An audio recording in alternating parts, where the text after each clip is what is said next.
pemirsa, kembali lagi pada acara kita Sehat Negeriku. Alhamdulillah. Baik dok, ini sekarang karena kita masih bahas tentang tenggorokan dok ya. Mungkin saya ada teman tadi sebelum saya datang ke sini tuh, dan di pertengahan dia ada yang nanya dok, bahwasanya ini waktu dia ketika lagi mendapatkan penyakit demam, lagi sakit tenggorokan, nah dia sering banget demam dok. Kalau boleh tahu itu kronologinya gimana dan gimana ceritanya itu dok? Iya tuh dok, tuh sering banget tuh dok dialami sama masyarakat gitu ya.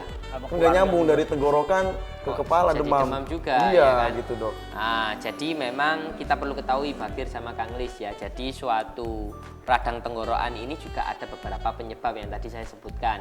Ada virus dan salah satunya juga ada bakteri. Nah, bakteri ini ketika menginfeksi tubuh biasanya akan terjadi reaksi autoimun atau imun kita akan melawan bakteri itu. Nah, ketika melawan bakteri itu, reaksi salah satu dari tubuh kita adalah demam itu sendiri. Jadi ketika ada demam itu berarti tubuh kita merespon bahwa radang tenggorokan ini perlu dilawan. Nah, tapi efek sampingnya akhirnya kita merasakan demam itu. Jadi jelaskan bahwa ketika radang tenggorokan, demam itu suatu yang wajar. Nah, berarti itu kemungkinan radang tenggorokannya disebabkan karena bakteri. Berarti demam sendiri bukan suatu yang dikhawatirkan dok ya? Ya kita tetap aware ya, kita tetap perhatikan juga ya, itu demamnya terus-terusan atau tinggi. Takutnya kalau pada anak kecil dia radang tenggorokan, demam terlalu tinggi, bisa jadi nanti mengakibatkan kejang. Nah, kayak gitu, bukan karena radang tenggorokannya sebenarnya. Karena radang tenggorokan, bakteri menyebabkan demam tinggi, sehingga demam tinggi menyebabkan dia kejang, saling berhubungan. Jadi kemana-mana gitu dok? Iya, berhubungan tapi tidak secara tidak langsung ya. Jadi makanya kita ketika radang disertai dengan panas itu biasanya penyebabnya karena bakteri. Biasanya nanti pengobatannya bisa menggunakan antibiotik dan lain-lain. Oh gitu dok ya. Tapi dok ya, masalah radang tenggorokan sebenarnya apa sih yang harus dihindari dok ketika radang tenggorokan? Nah, gitu? tadi kan kita sudah sempat ya, es ya nggak boleh. nggak boleh. Terus habis itu, nah ini nih yang paling sering nih. Nah, apa nih? Mungkin pemirsa tahu ya isinya apa. Nah, ini penyebab paling sering radang tenggorokan ini. Biasanya pada anak-anak sekolahan, anak remaja dan lain-lain. Ini kan pedes sekali nih. Enak memang, enak memang. Mau dicampur pakai bakso dan lain-lain itu. Waduh, nah ini Bener.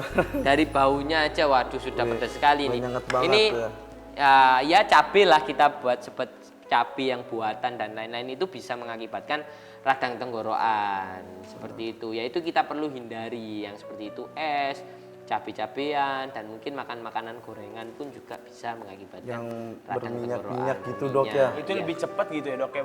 Ya ini kesukaannya dia kayaknya nih. Makanya kalau mikir dengan makanan yang berminyak nih dok, karena saya punya konten itu gerbek sahur dok ya. Oke. Itu ya karena kita sahur nyari makanan-makanan gitu dok. Iya. Yang ada minyak-minyaknya kayak soto atau sop itu banyak banget sampai ada dagingnya, itu pengaruh juga dok dari minyak-minyak ya ke tenggorokan. Ya itu bisa mempengaruhi juga, makanya kita pun juga harus jaga makanan kita. Kita harus makanan-makanan yang sehat, pemirsa pun juga di rumah harus tahu makanan yang kita makan supaya kita tidak terhindar dari nyeri tenggorokan dan sariawan. Kita harus makan makanan yang 4 sehat 5 sempurna. Jadi makanan paling enggak makanan masakan rumah. Jadi gerebek sahurnya kalau bisa gerebek ke rumahnya orang, makan di rumahnya orang aja. Jangan dok, nanti takutnya di gerebek rumah saya nanti dong. Termampir aja deh. Waduh, kan kekurangan makanan nanti di rumah. Makanya bisa habis semua Ya, makanya. Bisa itu, habis Pak. semua. Tapi dok, ngomong-ngomong dok masalah radang tenggorokan, sebenarnya ada gak sih dok cara efektif buat menyembuhkan radang tenggorokan sendiri? Nah, mungkin Bagir pernah dikasih tips-tips ya. Sering banget dok. Malah Bagir ketika seradang tenggorokan, orang tua Bagir pernah suruh minum penyegar, larutan penyegar. Iya. Larutan penyegar. Ini minumnya larutan penyegar. Itu sebenarnya bagus gak sih dok larutan penyegar itu buat? Sebenarnya untuk larutan penyegar ini Bagir sama Kang Lis juga harus perhatikan. Memang juga bisa bermanfaat untuk menyembuhkan radang tenggorokan. Tapi perlu kita ketahui yang jelas-jelas saja. Ya seperti tadi buah jeruk yang mengandung vitamin C yang tinggi, istirahat dan lain-lain sebenarnya sudah bagus. Tapi kalau misalkan mau ditambahkan dengan penyegar kita tidak melarang, Tapi ya itu bagus juga kok untuk menyembuhkan. Tapi kalau misalkan sudah 2-3 hari dan disertai demam tinggi, alangkah baiknya supaya konsultasi ke dokter seperti itu. Lebih baik langsung konsultasi gitu ke dokter. Ya, konsultasi bisa aja aja, langsung Dok, ke ya. klinik-klinik terdekat. Oke, baik dok, karena tenggorokan ini kan dok ya, radang tenggorokan itu kan ada hubungannya sama suara dok ya. Waduh. Nih sering banget dok kalau saya lagi nyanyi-nyanyi gitu, nasyid-nasyid gitu kan. Wah, shit. Berhubung suaranya juga enak gitu. Oh, kan. enak ya. Mungkin Iya. pernah duet sama Nisa Sabian. Kayaknya dia lebih Itu nggak usah disebutkan pernah dah. duet sama Roma Irama kayaknya. Roma Irama, ya. Roma Irama. Ya jadi gitu dok, karena suara juga saya butuhkan banget nih dok. Jadi itu pengaruh banget dok kalau lagi penyakit, apalagi sakit radang gitu kan. Makanya kalau boleh tahu ada caranya gitu dok, biar lebih cepet gitu dok. Tipsnya ya. Tipsnya. Oke, tipsnya di sini mungkin perlu dicatat nih sama pemirsa. Tuh, pemirsa catat lagi tuh tips-tipsnya Ini dokter. sangat mudah sekali kita cari ya, tips-tipsnya. Yang pertama, yang paling gampang sekali adalah jahe. Tahu jahe ya? Jahe. Tapi bukan yang sekarang jahe banyak ya, jahe-jahe sasetan seperti itu ya pemirsa. Bukan yang seperti itu, tapi jahe yang benar-benar asli, beli di pasar.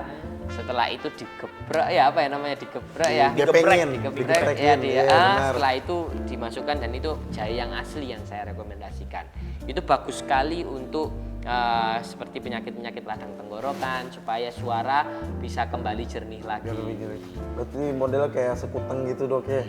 Ya, sekuteng itu ya jahe juga Jahe ya. juga.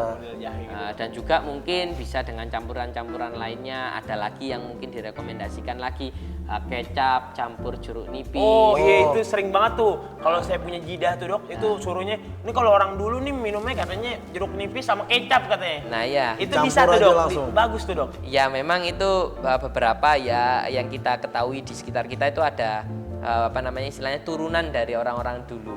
Dan itu alhamdulillah sangat efektif sekali dan bermanfaat. Salah satunya itu tadi kecap dengan itu. Tapi ya itu tadi yang tetap saya rekomendasikan adalah daripada kita mengobati, alangkah baiknya kalau kita mencegah supaya kita dalam kondisi prima, tidak terganggu, apalagi dalam bulan Ramadan seperti ini kita bisa puasa penuh tanpa ada halangan. Kita bisa makan enak, sahur enak, istilahnya tanpa ada gangguan sariawan maupun radang tenggorokan. Jadi kita bisa dalam kondisi prima, Fakir sama Kang Lis. Oh berarti besok nih dok ya, saya langsung beli aja, atau dari sini saya langsung beli jeruk nih dok ya, sama Iya, kecap campur aja ya. harus. Madu pun juga bagus. Madu juga boleh banget. Bagus dok. Berarti banyak bahan-bahan alami yang bisa kita pakai untuk Iya. cara efektif menyembuhkan dari radang sendiri dok ya. Betul sekali. Tidak harus dari obat, tapi ketika itu keluhannya memang membandel dan lain-lain lebih dari 2 atau 3 hari, harus dikonsultasikan ke dokter. Oke dok, baik dok. Terima kasih banyak dokter udah datang ke sini. Terima kasih banyak nih Iya Kang juga. Lis. Kang Lis ya, Iya, terima Dok. kasih Kang Lis. Makasih banget dok, jadi bisa abis ini saya pengen langsung obatin aja sariawannya dok. Boleh, boleh. Biar langsung kita pengen makan-makan. Habis itu kita mabar lagi nih, jadi kan nih. mabar lagi, aku udah janji. Sampai malam, Jangan sampai malam. malam. Siap, Dok. Biar tetap istirahat dok ya. Betul sekali. Benar banget. Pemirsa pun juga harus seperti itu, harus istirahat. Tuh, baiklah pemirsa, mungkin pada episode kali ini banyak pelajaran-pelajaran, pembahasan-pembahasan yang kita bahas kali ini, dan jangan lupa kita amalkan. Apalagi dari tips-tips, cara mencegah dan segala macam kita harus terapkan di kehidupan kita. Betul nggak dok? Betul sekali. Baiklah pemirsa, karena sebagaimana kebahagiaan yang hakiki adalah bukanlah dia yang mempunyai segalanya, akan tapi kebahagiaan yang hakiki adalah dia mempunyai tubuh yang sehat dan tetap bersyukur. Saya Bagir Aridus pamit undur diri. Saya Muhammad Tadli Syarif. Dan Saya bersama Dr. Mustafa Al-Habsi. mengundurkan diri, pamit undur diri, dan jangan lupa tetap saksikan terus Sehat Negeriku setiap hari Senin dan Selasa jam 9 malam. Wassalamualaikum warahmatullahi wabarakatuh. Sehat Negeriku. Alhamdulillah.